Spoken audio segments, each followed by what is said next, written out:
अस्सलामुअलैकुम स्टूडेंट्स, कैसे हैं सब आप लोग। तो बेटा हमने इस चैप्टर के पावर शेयरिंग के दो जो टॉपिक्स हैं वो हमने कंप्लीट कर लिए हैं, जिसमें पहला टॉपिक हमने ओवरव्यू का पढ़ा और दूसरा टॉपिक जो है उसमें हमने कवर किया कि श्रीलंका में जो पॉपुलेशन है, श्रीलंका में जो दो कम्युनिटीज़ है सिंहाला और तमिल, उन्होंने कैसे इस जो गवर्नमेंट है उसको कैसे डिवाइड नहीं किया। सिन्हाला ने पूरी की पूरी डोमिनेशन जो कर दी थी तमिल लोगों पे कर दी थी। ठीक है, यानी कि हमने पढ़ा था मेजॉरिटेरियनिज्म इन श्रीलंका। तो आज का जो हमारा वीडियो लेक्चर होगा ये होगा एकोमोडेशन इन बेल्जियम।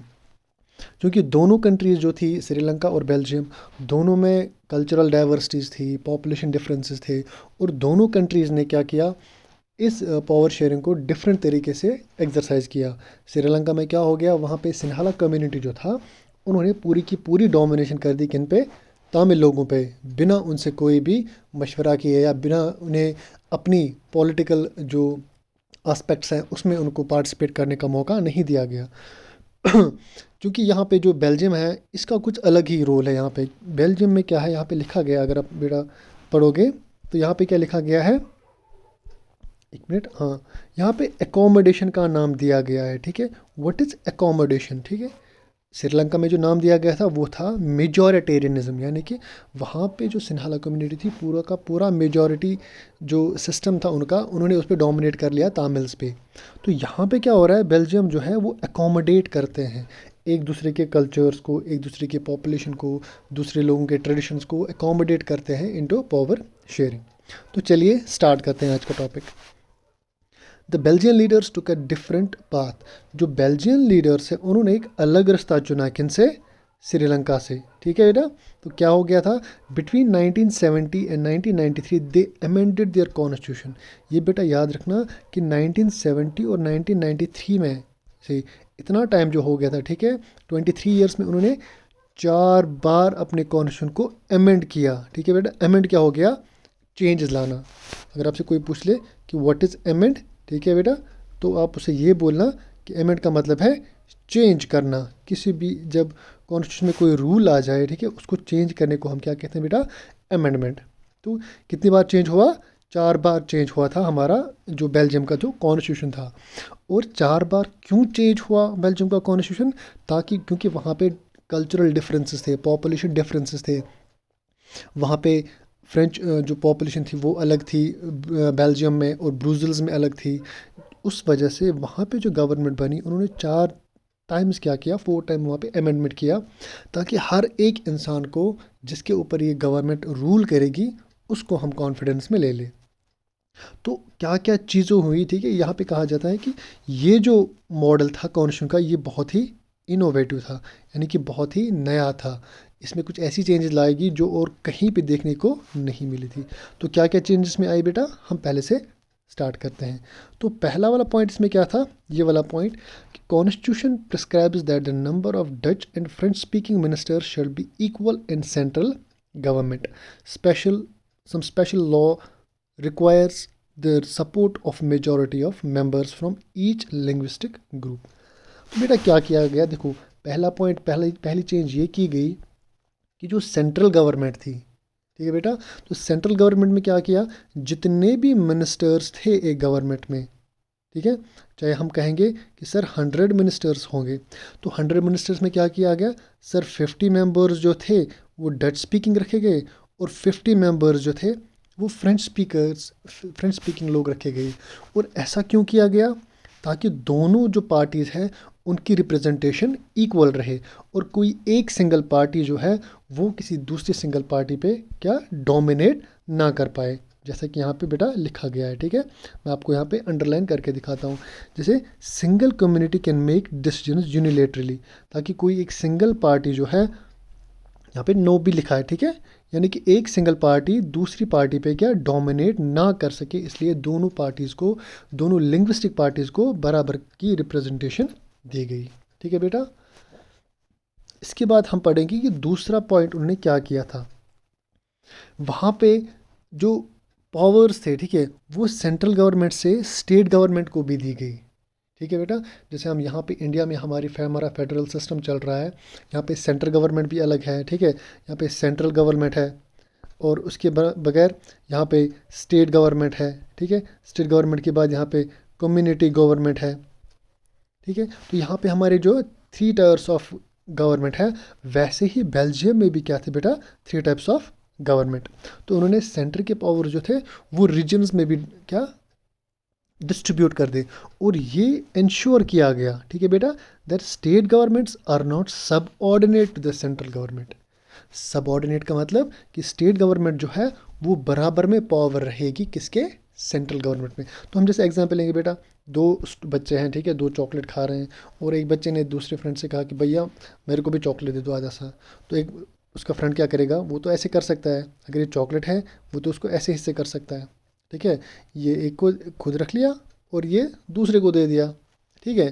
तो लेकिन यहाँ पे क्या हो गया, कोई एक अच्छा दोस्त आएगा, ठीक है, आपके जैसा दोस्त जिसके पास होगा, तो वो क्या करेगा बेटा, उसके पास कोई दोस्त आया और कहा कि फ्रेंड चॉकलेट दे दो। तो उसने अपने चॉकलेट की क्या किए बेटा, 2 हिस्से बराबर किए, ना ही ये ज़्यादा है ना ही ये ज़्यादा है, ये दोनों दोनों बराबर है बेटा। तो वैसे ही बेल्जियम में हुआ था कि बेल्जियम में जो पावर शेयरिंग हुआ था किन किन के बीच, सेंटर और स्टेट गवर्नमेंट के बीच, वो पूरा का पूरा बराबर हो चुका था। उसके बाद उन्होंने तीसरा चेंज क्या किया था अपने गवर्नमेंट में, ठीक है, Brussels had a separate government in which both the communities have equal representation, ठीक है। पहले तो हमने पढ़ा था सेंट्रल गवर्नमेंट सर, ठीक है, यानी कि ये वाला पॉइंट सेंट्रल गवर्नमेंट में ब्रुसेल्स से बाहर। अब सर ब्रुसेल्स की बात है, पहले बेल्जियम की बात थी, जैसे मैं आपको यहाँ पे बेटा समझाऊंगा, ठीक है, 1 मिनट, हाँ। तो सर पहले ब्रुसेल्स से बाहर जाएंगे बेल्जियम में, ठीक है। तो बेल्जियम में क्या हुआ था, बेल्जियम में इक्वल रिप्रेजेंटेशन थी, इसके भी जितने इसके थे वो बराबर थे एक दूसरे के, ठीक है बेटा, इन दोनों के बराबर सीट्स मिले थे।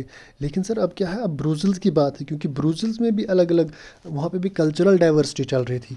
तो ब्रुसेल्स में क्या हुआ बेटा, वहाँ पे भी इक्वल रिप्रेजेंटेशन दिया गया, किन्होंने, वहाँ पे फ्रेंच कम्युनिटी ने इक्वल रिप्रेजेंटेशन दिया डच लोगों को। और वो क्यों ऐसा हुआ, मैं फिर से, अगर हम आपको हमारे जो पुराने जो दूसरा टॉपिक है उसको याद होगा थोड़ा सा, तो हमने पढ़ा था उसमें कि बेल्जियम में क्या था, बेल्जियम में था 49% थे डच लोग, और 40, सॉरी, और 40% थे बेटा कौन, फ्रेंच पीपल, ठीक है। तो यहाँ पे बेल्जियम में ज़्यादा पॉपुलेशन थी डच की, ठीक है। इसके बरक्स अगर हम ब्रुसेल्स की बात करेंगे, तो ब्रुसेल्स में क्या थे, 80% थे कौन, 80% कौन थे, वहाँ पे ज़्यादा पॉपुलेशन थी फ्रेंच की, ठीक है। अगर आपको याद ना हो तो मैं आपको फिर से दिखा देता हूँ बेटा, ठीक है। तो हम अगर जाएंगे, 1 मिनट, हाँ, ये देखो यहाँ पे, ठीक है। तो ब्रुसेल्स में हमने पढ़ा कि यहाँ पे 80% थे फ्रेंच और 20% थे डच स्पीकिंग। तो यही प्रॉब्लम थी कि अलग अलग पॉपुलेशन थी, ठीक है बेटा। तो ब्रुसेल्स में क्या था, अब सर ब्रुसेल्स में थे 80% फ्रेंच और 20% थे डच। तो डच जो सेंट्रल गवर्नमेंट थी, सेंट्रल गवर्नमेंट में क्या हो गया, डच लोगों ने कहा कि ठीक है सर, हम फ्रेंच वालों को भी थोड़ा सा रिप्रेजेंटेशन देंगे, जितना हमारी रिप्रेजेंटेशन होगी उतनी ही फ्रेंच की भी होगी। तो ब्रुसेल्स में तो फ्रेंच लोग डोमिनेशन पे थे, तो फ्रेंच लोगों ने कहा कि चलो, डच लोगों ने सेंट्रल गवर्नमेंट में फ्रेंच लोगों को भी साथ लिया, तो हम ब्रुसेल्स में क्या काम कर रहे हैं, हम भी डच लोगों को अपने साथ लेके चलते हैं। तो अगर डच लोगों ने पहला अच्छा काम नहीं किया होता, तो ब्रुसेल्स में फ्रेंच लोग भी डच लोगों को रिप्रेजेंटेशन पूरा का पूरा नहीं देते, ठीक है बेटा। तो ये तो अच्छी बात हो गई। इसके बाद एक और पॉइंट आ जाता है हमारा बेटा, जिसमें हम पढ़ेंगे कि पहले तो हमने पढ़ा सर सेंट्रल गवर्नमेंट, उसके बाद क्या हो गया दूसरा वाला कि वहाँ पे सेंटर ने स्टेट गवर्नमेंट के साथ भी अपने पावर शेयर किए। तीसरा पॉइंट क्या हमने पढ़ा, याद रखना बेटा, ठीक है।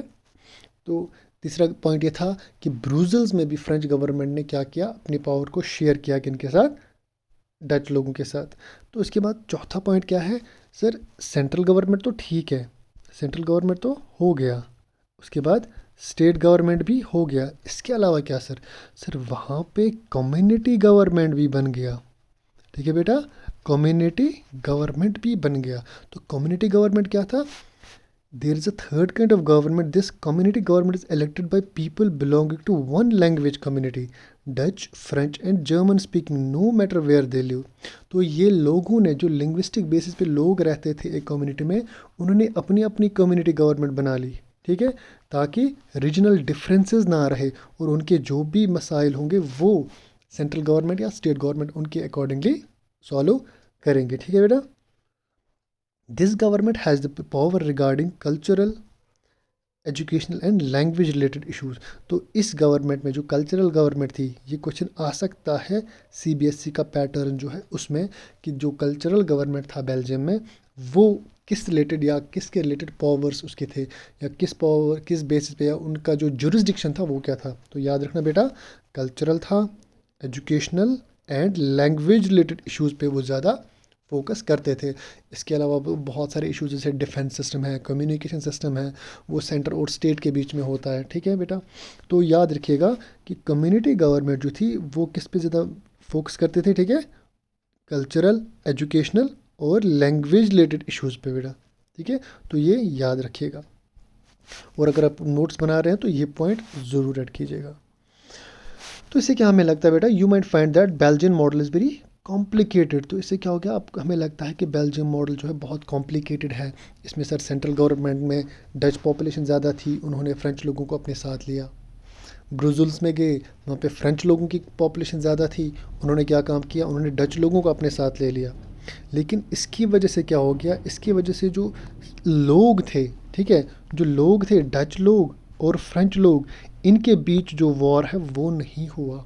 जैसा कि हमने पढ़ा था कल, जो हमारा पुराना टॉपिक था जिसमें हमने पढ़ा था कि सिन्हाला कम्युनिटी और तमिल लोगों के बीच क्या हुआ था, सिविल वॉर हुआ था। और यहाँ पे बेल्जियम जो मॉडल है, इसकी वजह से वहाँ पे लोगों के बीच कोई भी तनाव नहीं हुआ, ठीक है बेटा।